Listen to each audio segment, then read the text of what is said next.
Hello viewers, मैं दीपा श्रीवास्तव अपने channel इतिहास की बातें पर आप सभी का स्वागत करती हूँ। कैसे हैं आप सब? आई होप कि ठीक होंगे और एग्ज़ाम की प्रिपरेशन में लगे होंगे। अगर आप मेरे चैनल पर नए हैं और किसी ऐसी परीक्षा की तैयारी कर रहे हैं जिसमें इतिहास और मध्य प्रदेश का सामान्य ज्ञान पूछा जाता है तो मेरे चैनल को सब्सक्राइब कर लीजिए, क्योंकि ये आपकी तैयारी में हेल्पफुल होगा। और साथ ही बेल आइकन पर क्लिक करके ऑल नोटिफिकेशन भी ऑन कर दीजिए, ताकि मेरा कोई भी वीडियो आपसे मिस ना हो जाए।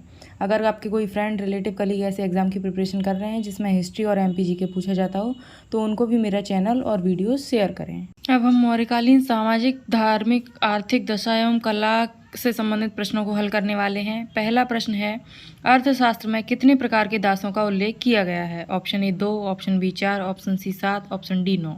इसका सही जवाब है ऑप्शन डी 9। ये 9 प्रकार के दास कैसे हैं? एक तो है ध्वजाहत, जो युद्ध में जीता हुआ दास होता था उसे ध्वजाहत कहते थे।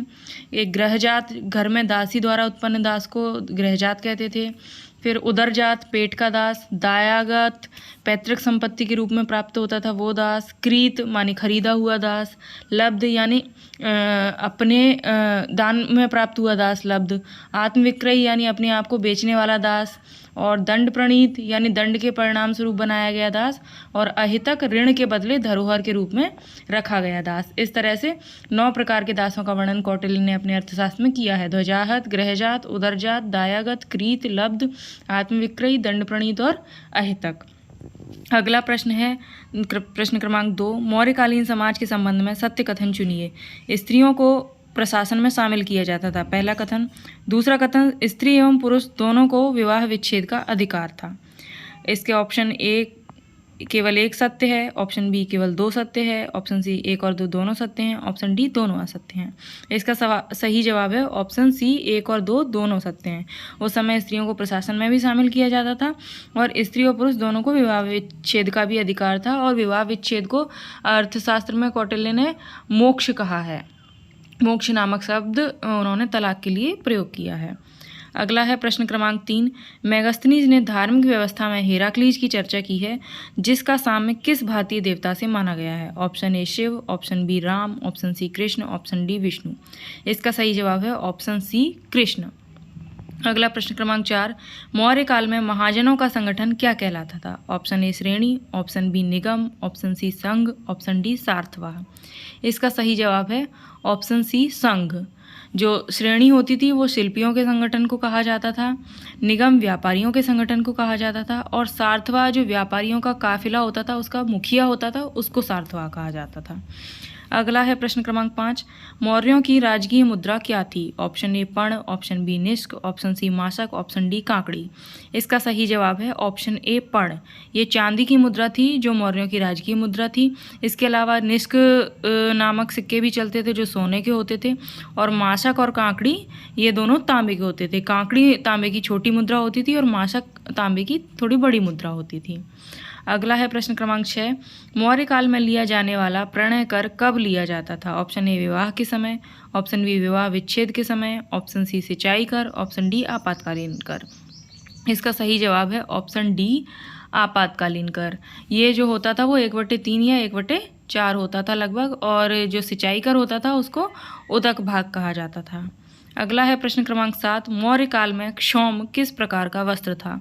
ऑप्शन ए सूती वस्त्र, ऑप्शन बी ऊनी वस्त्र, ऑप्शन सी रेशमी वस्त्र, ऑप्शन डी अंतःवस्त्र। इसका सही जवाब है ऑप्शन सी रेशमी वस्त्र। अगला प्रश्न क्रमांक 8, किसने पाटलिपुत्र के राजप्रासाद के संबंध में कहा कि यह प्रासाद मानवकृत नहीं बल्कि देवताओं द्वारा निर्मित है? Option A Megasthenes, option B Arrian, option C Fahien, option D Hiuen Tsang. इसका सही जवाब है ऑप्शन सी फाहियान। जिसको जानकारी नहीं होगी वो या तो मेगास्थनीज या एरियन पर तुक्का लगाएगा, क्योंकि मेगास्थनीज मौर्य काल में आया था भारत में, और एरियन ने भी मौर्य शासकों के बारे में काफ़ी कुछ लिखा हुआ है, लेकिन ये जो उक्ति है वो फाहियान ने कही है।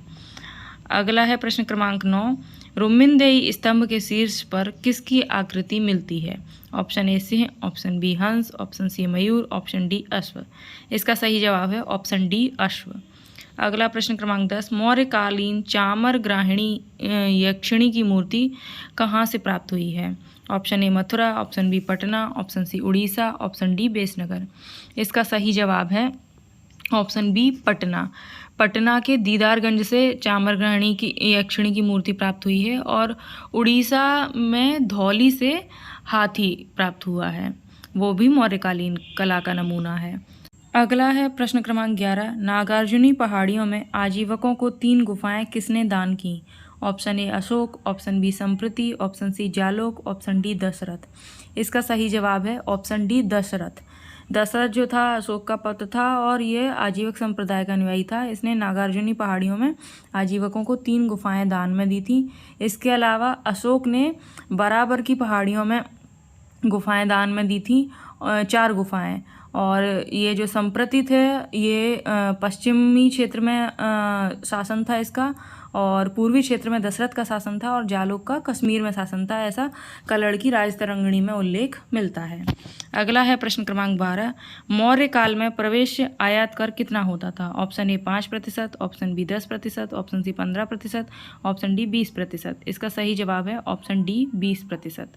अगला है प्रश्न क्रमांक 13। मौर्य काल में कौन से मृदभांड उपयोग में आते थे? Option A OCP, option B PGW, option C BRW, option D NBPW। तो मौर्य काल का जो साम्य है वो NBPW से बैठता है, नॉर्दर्न ब्लैक पॉलिश्ड वेयर। ये जो है मौर्यकालीन मृदभांड के रूप में भी जाने जाते हैं। अगला है प्रश्न क्रमांक 14। किसकी अनुमति के बिना पुराना माल न तो खरीदा जा सकता है और न बेचा जा सकता है? ऑप्शन ए संस्थाध्यक्ष, ऑप्शन बी सार्थवा, ऑप्शन सी श्रेष्ठी, ऑप्शन डी रूपदर्शक। इसका सही जवाब है ऑप्शन ए संस्थाध्यक्ष। इसकी अनुमति के बिना न तो पुराना माल बेचा जा सकता था और न ही खरीदा जा सकता था। सार्थवा आपको पता ही है, मैं पहले बता चुकी हूँ कि वो व्यापारियों के समूह का मुखिया होता था, और श्रेष्ठी जो है शिल्पियों का प्रधान होता था, और जो रूपदर्शक है वो मुद्रा का परीक्षण करने वाला होता था, मुद्रा परीक्षण करता होता था। अगला है प्रश्न क्रमांक 15। अशोक के रामपुरवा स्तंभ पर किसकी आकृति बनी है? ऑप्शन ए वृषभ, ऑप्शन बी सिंह, ऑप्शन सी अश्व, ऑप्शन डी मयूर। इसका सही जवाब है ऑप्शन ए वृषभ। अगर आपको मेरे क्वेश्चंस पसंद आ रहे हों तो वीडियो को लाइक कीजिए, शेयर कीजिए, कमेंट के माध्यम से अपनी प्रतिक्रिया दीजिए। इस सीरीज़ की प्लेलिस्ट की लिंक आपको डिस्क्रिप्शन बॉक्स में मिल जाएगी, वहाँ से आप और भी वीडियो चेकआउट कर सकते हैं। इसके अलावा मैं आई बटन और एंड स्क्रीन पर भी वीडियो लगा दूँगी। व्यस्त रहिए, मस्त रहिए, तैयारी में लगे रहिए और मेरे चैनल से जुड़े रहिए। मिलते हैं अगले वीडियो में, तब तक अपना ध्यान रखिए।